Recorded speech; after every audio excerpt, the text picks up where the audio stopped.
Assalamualaikum warahmatullahi wabarakatuh. Waalaikumsalam warahmatullahi wabarakatuh.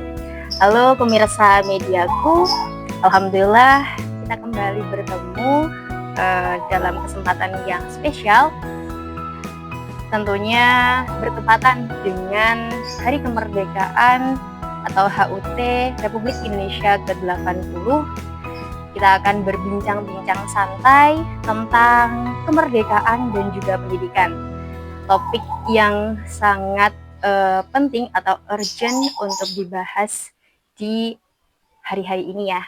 Tentunya pemirsa mediaku, hari ini kita dibersamai oleh narasumber yang spesial juga. Beliau Profesor Dr. Ihsan Magister Agama. Beliau adalah Wakil Rektor 1 Bidang Kelembagaan di Universitas Islam Sunan Kudus dan sekaligus Ketua Yayasan Pendidikan Islam Qudsiah Menara Kudus. Selamat pagi, Prof. Ihsan. Pagi.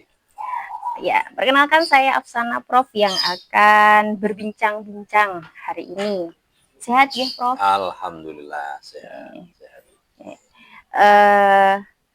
Hari ini kita akan berbicara atau berbincang-bincang santai, Prof, tentang kemerdekaan dan juga pendidikan. Dua topik yang dirasa masih perlu digali atau didalami dan diperdalam terus ya, Prof, seiring dengan perkembangan zaman. Nah, pemirsa mediaku ini ingin tahu nih, Prof, perspektif jenengan sebagai akademisi dan juga sebagai seorang tokoh yang dipandang bisa memajukan atau menafsirkan sebuah pendidikan gitu. Nah, yang pertama mungkin yang kami tanyakan adalah bagaimana sih, Prof, makna pendidikan, makna kemerdekaan itu sendiri. Ini kan kita sedang merayakan hari ulang tahun Republik Indonesia ke-80. Terima kasih. Jadi ketika kita bicara kemerdekaan dan pendidikan gitu ya. Jadi yang pertama kemerdekaan. Apa sih sesungguhnya merdeka itu? Ya, merdeka adalah posisi dan existing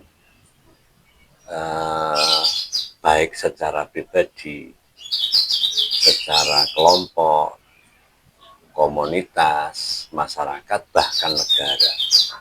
Dalam konteks kemerdekaan adalah posisi bahwa seseorang tidak dalam keadaan tertekan. Posisi seseorang, masyarakat, kelompok maupun negara yang tidak dijajah, yang tidak di bawah kekuasaan orang lain. Jadi seseorang pribadi, kelompok, masyarakat, bahkan negara yang memiliki kebebasan untuk menentukan cara hidup, pola hidup, dan tentunya dalam konteks kemerdekaan kita adalah kemerdekaan Indonesia. Maka pada saat 17 Agustus tahun 1945 negara kita mendeklarasikan di Jakarta, di Pegangsaan Timur itu ya, bahwa negara kita sudah terbebas dari penjajahan dan kita bisa hidup secara mandiri berbasis pada landasan ideologi kita yaitu Pancasila.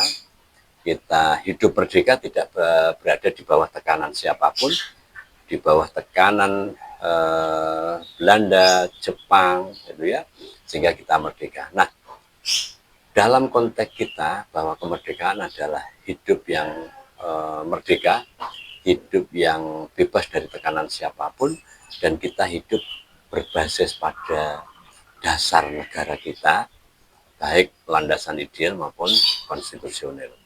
Itu menurut saya itu ya. Jika ditarik dalam dunia pendidikan, Prof, kemerdekaan itu seperti apa? Sudahkah kemerdekaan pendidikan di Indonesia ini sudah berjalan? Ya. atau bagaimana ya? Ya. Hmm. Jadi ketika kita bicara pendidikan dalam konteks kemerdekaan, nah mungkin di awal-awal negara kita berdiri merdeka ya tahun 1945, bukan berarti kemudian Indonesia itu berangkat dari zero, dari nol. Tetapi sesungguhnya nilai-nilai pendidikan, warisan-warisan dan tradisi-tradisi yang ditinggalkan oleh para pendahulu kita, leluhur kita itu sudah sangat kuat. Baik itu pendidikan yang murni ada dan lahir dari tradisi leluhur kita, para pendahulu kita. Termasuk di dalamnya misalnya lembaga pendidikan Islam ini ya, konteksnya pesantren itu sesungguhnya sudah ada sebelum Indonesia merdeka. Nah tentunya kemerdekaan Indonesia yang diraih sejak 17 Agustus tahun 1945 kemudian menguatkan posisi pendidikan kita yang semakin memiliki otoritas untuk menentukan. Dulu ketika kita masih dalam posisi penjajahan itu kan proses-proses pendidikan yang dilakukan di Indonesia itu bahkan pasca 1945 itu kan masih ada monitoring, ya, masih ada pemantauan dan sebagainya. Tetapi sejak kita merdeka, sesungguhnya kita sudah memiliki otoritas untuk menentukan orientasi pendidikan kita, yang pendidikan itu dalam rangka untuk mendewasakan, ya, mendidik, membina, mengajari, mendampingi anak-anak kita untuk ke depan, karena para pejuang sudah berhasil untuk membebaskan, untuk memerdekakan bangsa Indonesia ini. Maka yang paling penting untuk generasi berikutnya adalah harus dididik bagaimana masyarakat, generasi muda itu mengisi kemerdekaan dengan sesuatu yang bisa memajukan Indonesia ke depan. Kira-kira itu orientasinya. Menarik, Prof, bahwa saya menyimpulkan pendidikan dalam perspektif jenengan adalah tidak di dalam kelas, justru malah bagaimana proses kemerdekaan itu terjadi sudah termasuk dalam pendidikan. Tapi boleh nggak sih Prof kita geser sedikit ke dalam pendidikan yang sekarang, atau mungkin pendidikan yang di dalam kelas, apalagi ada istilah kurikulum untuk menyusun sebuah pendidikan itu menjadi bagus, atau kita butuh kurikulum untuk pendidikan nih, langkahnya ada yang namanya kurikulum, kita harus begini ya, dalam satuan pendidikan. Nah, bagaimana kalau pendidikan ini dalam satuan formal atau sekolah sendiri sekarang? Ya, jadi karena sesungguhnya pendidikan ada dua istilah yang sering berdampingan, ya, pendidikan dan pembelajaran.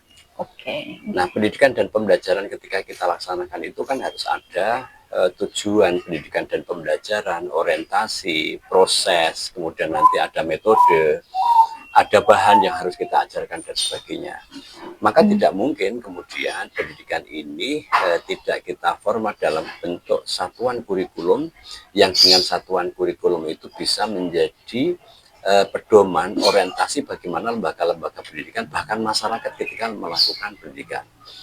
Kita memang mengenal, ya, ada istilah pendidikan formal, non formal, informal. Nah, tentunya pendidikan formal, non formal, dan informal ini tidak bisa kita pisah-pisahkan, karena ini menjadi satu kesatuan yang tentunya masing-masing pola, baik formal, non formal, dan informal ini memiliki target sendiri-sendiri. Tetapi target-target ini menyatu dalam rangka untuk bagaimana, kalau di dalam pembukaan Undang-Undang Dasar 45 ini kan untuk mencerdaskan kehidupan bangsa. Maka pendidikan ini biar betul-betul tidak hanya membekali anak-anak didik kita, generasi kita untuk memiliki pengetahuan, tetapi juga memiliki kecerdasan untuk menyongsong masa depan. Nah, dinamika di kita, kurikulum sejak merdeka sampai hari ini, ya, pengembangan sudah banyak dilakukan. Mulai dari kurikulum tahun 80, kurikulum tahun 50, tahun 80, sampai kemudian ada kurikulum CBSA, ada kurikulum berbasis kompetensi KBK tahun 94, kemudian ada KTSP tahun 2006, kemudian ada kurikulum Kurtilas, sampai kemudian ada kurikulum Merdeka. Istilah kurikulum Merdeka sebelum ada menteri yang baru di kabinetnya Pak Prabowo itu kan kurikulum Merdeka. Betul. Sesungguhnya dulu kurikulum itu memang pernah kita berlaku itu model sentralisasi. Ya, jadi kurikulum itu adalah dari pusat. Nah, kemudian kurikulum berbasis kompetensi. Jadi lembaga pendidikan itu sebenarnya bisa melihat apa sih sebenarnya kompetensi yang harus dimiliki oleh anak-anak kita sebagaimana standar kebutuhan. Lalu kurikulum KTSP tahun 2006. Itu kan kurikulum yang sudah mulai dimandatorikan kepada satuan pendidikan untuk merumuskan dan menyiapkan. Karena apapun lembaga pelaksanaan pendidikan itu yang paling tahu kebutuhan-kebutuhan anak didik di masing-masing wilayah. Kemudian ada Kurtilas, itu semakin menguatkan dari KTSP, dan terakhir kurikulum Merdeka. Nah, pada saat kurikulum Merdeka ini sesungguhnya adalah sudah sangat-sangat kental bagaimana kurikulum atau pendidikan ini harus betul-betul menyiapkan sosok-sosok pribadi-pribadi, generasi-generasi yang memiliki kemerdekaan untuk menentukan orientasi dan masa depan mereka. Tentunya sesuai dengan semangat kita ya. Yang kalau yang hari ini itu kan tagline di kemerdekaan kita itu kan Indonesia berdaulat itu ya, kesejahteraan Indonesia maju itu.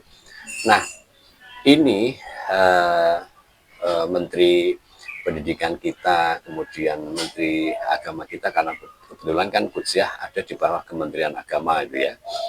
Ini Pak Menteri sedang menggulirkan kurikulum cinta, kemudian Pak Mendiknas, Prof. Murti itu juga menggagas tentang deep learning. Ini kan pola-pola yang dikembangkan dalam rangka untuk semakin mengeksplor ya potensi-potensi anak didik kita agar menjadi manusia yang merdeka. Karena kalau kita merujuk beberapa konsep maupun teori, misalnya Paulo Freire itu ya, bahwa pendidikan itu harus membebaskan, pendidikan itu harus berorientasi pada humanisme, nilai-nilai kemanusiaannya yang harus diungkap untuk dieksplorasi agar manusia dengan nilai-nilainya itu bisa eksis, bisa tumbuh berkembang sesuai dengan dinamika dan globalisasi yang sedang terjadi saat ini. Nah, oleh karena itu kita ke depan lalu seperti apa lembaga kita? Tapi sebentar, wow. Ya. Sebelum saya sampai ke sana, ada yang menarik. Jadi ada pendidikan dan pembelajaran, dua hal yang berbeda tapi bersatu atau menyangkut satu sama lain, terindikasi satu sama lain. Kemudian tadi sudah dipaparkan banyak beberapa hal indikator tercapainya pembelajaran maupun pendidikan. Tapi Prof, bagaimana Prof ini melihat indikator-indikator tadi tercapai atau terimplementasi dalam anak-anak didik atau peserta didik kita? Di tengah tadi Prof juga mengatakan dunia digital yang sekarang, apakah pendidikan kita, anak-anak kita sudah mencapai kurikulum tersebut atau seperti apa? Jadi kurikulum itu kan ada ya orang mengatakan bahwa ini asal ganti menteri ganti kurikulum. Sebenarnya itu kata dan kalimat yang latah. Karena pengembangan dan orientasi kurikulum itu memang harus dinamis. Karena kurikulum itu sesungguhnya adalah kristalisasi dari nilai-nilai dari perkembangan-perkembangan yang terjadi, yang itu kemudian disatukan dalam satuan kurikulum untuk menjadi bahan pembelajaran anak-anak didik kita ketika mereka belajar baik untuk lembaga formal maupun lembaga non-formal. Nah, satuan-satuan nilai, dinamika yang terjadi di tengah masyarakat, bahkan kebutuhan-kebutuhan teknologi dan globalisasi ini yang kemudian harus dirumuskan dalam bentuk satuan kurikulum.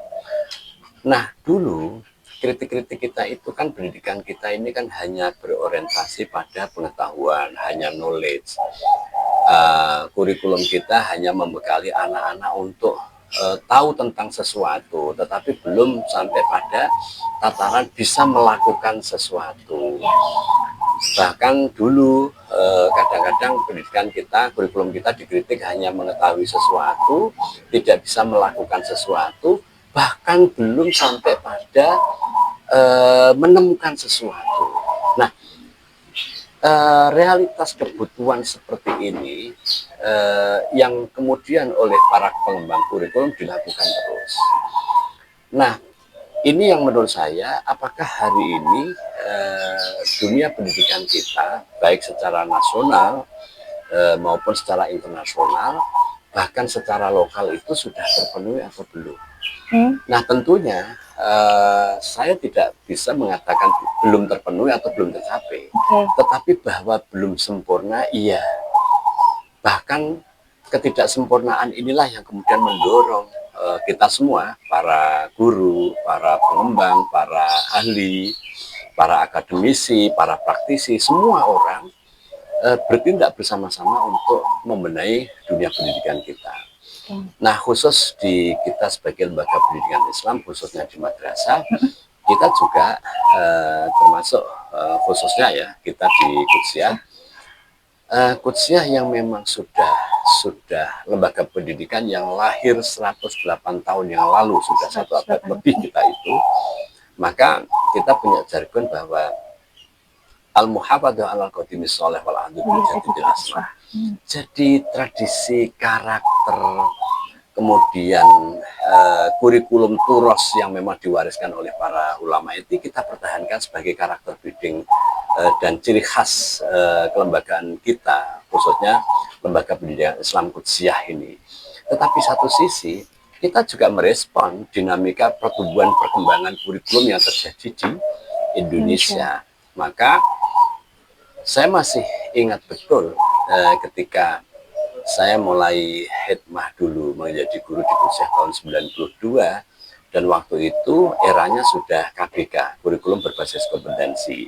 Maka saya waktu itu kemudian matur kepada Romo-Romo Yai, terutama waktu itu saya matur kepada Romo Yai Syaroni, kepada almarhum Pak Kiai Najib, kepada beliau Romo Yai Nur Halim, dan terutama waktu itu memang kepala madrasahnya kan masih Panjenengan Romo Kiai Fathur Rahman.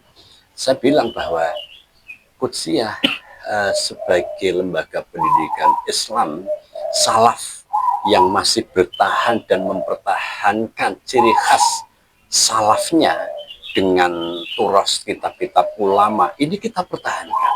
Tetapi satu sisi kita juga melakukan inovasi. Jadi kurikulum KBK waktu itu sudah kita kita jalankan, kita upgrade pola-pola administrasi pendidikan kita, sudah kita upgrade. Kemudian ketika dari KBK menjadi KTSP tahun 2006, kita respon juga. Ketika dari KTSP kemudian 2013, Kurtilas, kita instruksikan kepada kawan-kawan untuk terus melakukan inovasi, melakukan kreasi sesuai dinamika. Karena kita sudah paten memang memiliki jargon bahwa al-muhafadzah alal qadimis sholeh, tapi wal ahdunya bil jadidil aslah. Nah, oleh karena itu, ketika kita melihat dunia pendidikan Islam secara umum dan secara khusus misalnya di madrasah-madrasah di Kudus, dan secara khusus lagi misalnya di Qudsiyah, maka kita sudah ada pada posisi yang benar, karena satu sisi kita masih bertahan dengan karakter building kita sebagai lembaga pendidikan Islam salaf, tapi sisi lain juga mengikuti dinamika orientasi kurikulum yang terbarukan terus. Bahkan kita juga senantiasa mendorong santri-santri kita yang dulu, mohon maaf ya, dulu itu kan nek madrasah jadi santri itu ya wis bahwa ini bersekolah ya sengko terus bekerja, misalnya paling mondok, misalnya kalau kuliah juga ke PTKIN, tetapi belum bisa berdiri sama tinggi, duduk sama rendah untuk berebut ke perguruan tinggi favorit. Nah, ini pun yang selalu kita dorong, dan dorongan yang kita lakukan sekaligus dengan penyiapan capaian-capaian kurikulum yang harus kita ajarkan. lagi-lagi saya ingin mengatakan bahwa dunia pendidikan Islam kita memang belum sempurna, tetapi kita selalu bergerak untuk menuju kesempurnaan itu. Demi apa? Demi menyiapkan generasi muda, santri-santri di Indonesia, agar mereka juga memiliki peluang, memiliki orientasi yang sama dengan generasi-generasi yang lain. Jangan sampai Indonesia ini kemudian tidak diikuti partisipasi oleh para santri yang satu sisi memiliki ulumuddin, ya, ilmu-ilmu agama yang memadai, tapi sisi lain juga memiliki ilmu-ilmu kekinian yang memang itu menjadi bagian dari kurikulum nasional kita. Oke, berarti kemerdekaan belajar atau kemerdekaan pendidikan di dunia Yayasan Pendidikan Islam terlebih di Qudsiyah ini adalah mengkompen atau mengintegrasikan antara keilmuan salaf dan juga keilmuan umum, begitu ya, Prof. Kira-kira gitu ya. Dari tahun 92, 96 sampai Merdeka Belajar yang sekarang. Kalau untuk ke depan nih, Prof, Yayasan Pendidikan Islam Qudsiyah, apakah ada kebaruan lagi?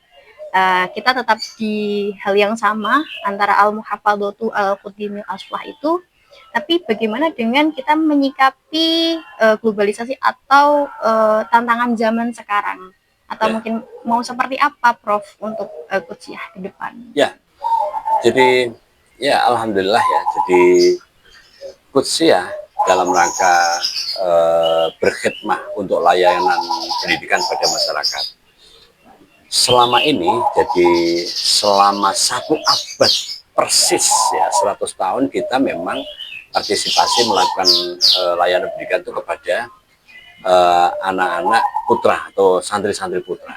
Nah, begitu pasca 1 abad tahun 2016 tahun 2017 kan kemudian kita berhasil mendirikan Qudsiyah Putri. Ini adalah bagian komitmen Yayasan Pendidikan Islam Qudsiyah untuk berkontribusi dan berpartisipasi kepada masyarakat, menyiapkan ya anak-anak Indonesia, generasi-generasi santri. Di satu sisi generasi santri itu memang bertahan dengan tradisi keilmuan santrinya, kitab-kitab salafnya, ya, ketawaduan terhadap para guru, kepada para kiai, kepada para ulama, dan yang jauh lebih penting memang menjaga tradisi turos ulama. Tetapi sisi lain, santri-santri kita juga kita persiapkan untuk berkompetisi, kalau saya menyebut istilah yang agak provokatif ya, berkompetisi. Sebenarnya kita merebut peluang prestasi di perguruan tinggi favorit, di perguruan tinggi umum. Nah, dinamikanya, jadi anak-anak kita, santri-santri Qudsiyah juga sudah mulai menyebar, mulai yang diterima di UI, diterima di UGM, diterima di Undip, diterima di UNES, dan terakhir kemarin ada yang diterima di UNER, gitu ya. Ini kan bukti-bukti nyata bahwa Yayasan Pendidikan Islam Qudsiyah memang memiliki visi dan orientasi kembali kepada tagline kita, kepada kaidah kita bahwa al-muhafadzah 'alal qadimis shalih wal akhdhu bil jadidil aslah. Jadi tidak ada kata menyerah bagi Yayasan Pendidikan Islam Qudsiyah, tidak ada kata terlambat bagi kita, karena pada saat kita punya peluang, saat itulah yang harus kita lakukan, melakukan inovasi-inovasi. Tetapi ketika kita melakukan inovasi, jangan pernah kehilangan karakter dan jati diri. Maka kalau Mbak Afsana tadi menyampaikan bahwa bagaimana di era globalisasi teknologi IT yang sekarang media sosial kita sudah seperti ini. Nah, media sosial itu tidak boleh dihindari. Media sosial itu tidak boleh ditinggalkan, apalagi dibenci. Media sosial harus kita sambut untuk kita manfaatkan, kita berdayakan dalam rangka untuk speed up, melakukan percepatan, ya, baik informasi, komunikasi, sosialisasi, nilai-nilai yang selama ini memang kita kembangkan sebagai madah taklimiyah terhadap anak-anak kita, gitu. Oke, kemudian mungkin Prof harapan untuk dunia pendidikan Ya. di Indonesia. Nah, bagaimana Prof? Ya, kita sih memang terus berharap ya bahwa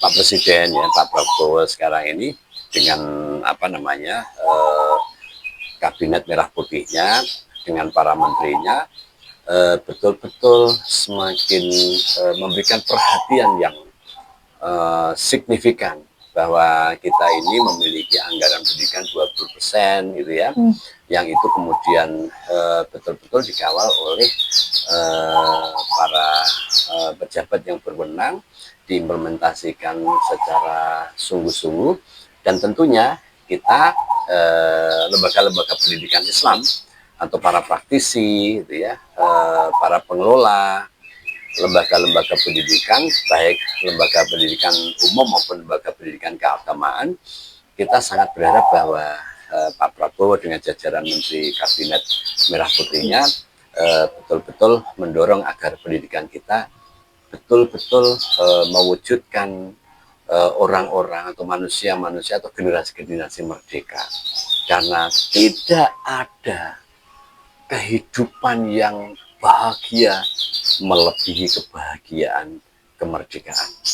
Maka pendidikan yang memerdekakan itulah esensi dan substansi penting tema yang tadi kita bicarakan bersama Mbak Sona ini. Jadi ya kemerdekaan dan pendidikan ini dua pilar menurut saya, ya dua tema besar yang sangat bersinggungan, karena pendidikan tidak bisa kita laksanakan dengan penuh-penuhnya dengan sempurna ketika kita tidak dalam keadaan merdeka. Tetapi apa artinya kemerdekaan kalau kemudian tidak kita isi dengan pendidikan kita yang semakin berkualitas, yang betul-betul semakin memerdekakan anak-anak kita ke depan. Betul, gitu. Prof. Oke, sangat menarik Prof hari ini. Kemudian karena ini kita bertepatan di HUT Republik Indonesia ke-80 ya Prof. Ya. Bolehkah minta pesan kemerdekaannya Prof untuk pemirsa mediaku? Ya. Ya, terima kasih untuk para pemirsa mediaku. Jadi mari kalau kita di dalam kitab Idhatun Nasyi'in penulis kitab Mustafa Al-Wulayani mengatakan bahwa inna fiyatikum amral ummah wa fi iqdamikum hayataha. Jadi sesungguhnya persoalan-persoalan umat, persoalan-persoalan masyarakat dan apapun yang memang ini menjadi urusan-urusan baik secara individu, sosial, masyarakat, bahkan urusan negara, itu ada di tangan siapa? Ada di tangan anak-anak muda, anak-anak bangsanya. Iya, anak-anak pemuda bangsa. Wa fi iqdamikum hayatah, dan tergantung ikdam di kaki. Maksud kaki itu sebenarnya adalah derap langkah, gitu ya. Derap langkah-langkah anak-anak muda inilah yang kemudian bisa membuat Indonesia itu maju, bisa membuat ibu kita hebat, bisa membuat daerah-daerah kita maju dan sebagainya. Jadi kemajuan itu tergantung pada bagaimana derap langkah anak-anak muda, dan persoalan-persoalan umat itu ada di kekuasaan anak-anak muda.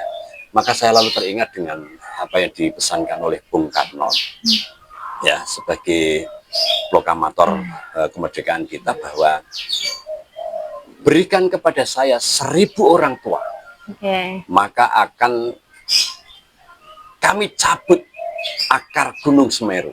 Wah, itu.